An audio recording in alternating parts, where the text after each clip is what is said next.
When it comes to the use of language, especially for those who follow the Christian faith, there is a clear call to be mindful of the words we choose. It's not just about avoiding foul language, but about reflecting the values and teachings of Christ in our daily conversations. In a world where offensive language is often normalized through media, music, and casual talk, Christians are called to a higher standard. Here, we'll explore 7 essential points that every Christian should consider regarding the words they speak. 1. Christians should be conscious of their speech. James 1:26 says, "If anyone considers himself religious and yet does not keep a tight rein on his tongue, he deceives himself, and his religion is worthless." This scripture highlights the importance of controlling what we say. James makes it clear that if we profess to follow God, but don't make an effort to control our speech, our faith is meaningless. This isn't about perfection, but about striving to align our words with our beliefs. If we're truly living under the lordship of Christ,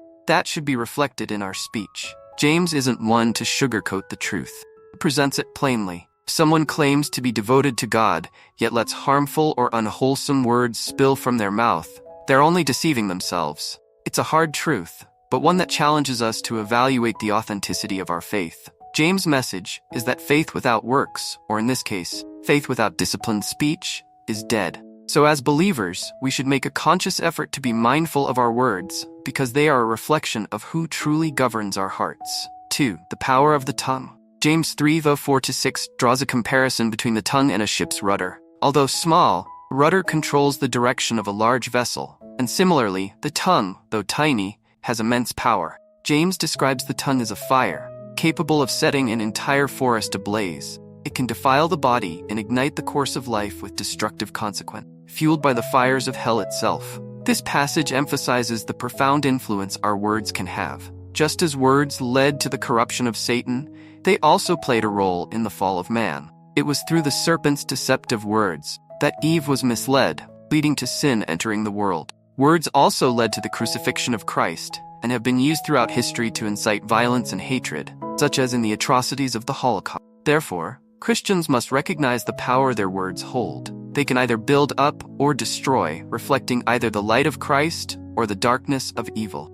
3. Scripture commands us to avoid corrupt speech. Ephesians 4:29 says, "Let no corrupt word proceed out of your mouth, but what is good for necessary edification, that it may impart grace to the hearers." The term corrupt refers to words that are rotten, worthless, or harmful. The Bible explicitly instructs believers to refrain from using such language. Some might argue about the ambiguity of what constitutes a bad word, but it's crucial to understand the intent behind our words. For example, the word damn carries the weight of eternal condemnation, yet it's often used carelessly as an exclamation. Even using substitutes like darn can carry similar implication. The point is not to nitpick each word, but to evaluate whether our language aligns with the goodness and edification that God desires. 4. Christians must discern the appropriateness of words.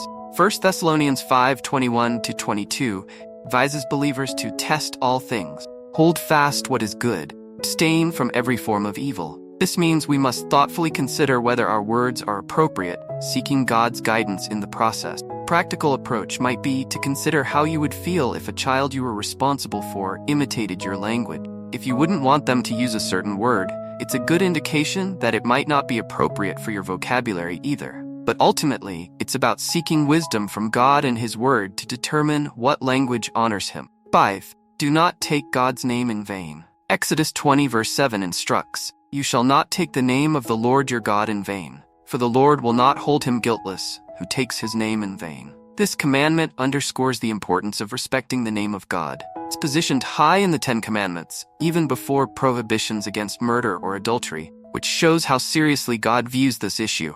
Taking God's name in vain isn't just about using it as a curse word. It's about stripping his name of its significance and reducing it to something trivial or empty. When we casually say, "Oh my God," or use Jesus Christ in frustration, we're failing to honor the holiness and reverence due to his name. God is to be held in the highest regard, and our speech should reflect that. 6. Our speech should reflect our Christian identity. Ephesians 5:3-4 warns against fornication and all uncleanness or covetousness.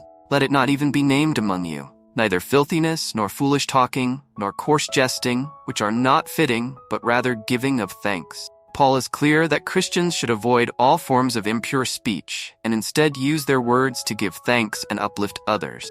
As followers of Christ, our actions and words should be distinct from those who do not know God. We are called to be children of light, reflecting the character of Christ in everything we do, including how we speak. Jesus himself used words to heal, to teach, and to bring hope. Similarly, our words should be used to build others up, offer encouragement, and point people to God. 7. Speak with grace and edify others. Colossians 4:6 says, "Let your speech always be with grace, seasoned with salt, that you may know how you ought to answer each one." This verse encapsulates the essence of Christian communication. Our words should always be gracious and aimed at edifying those who hear them. Cursing and foul language tear down others and diminish our witness as Christians. God's desire is for our speech to be a conduit of His grace, showing goodwill and kindness to those around us.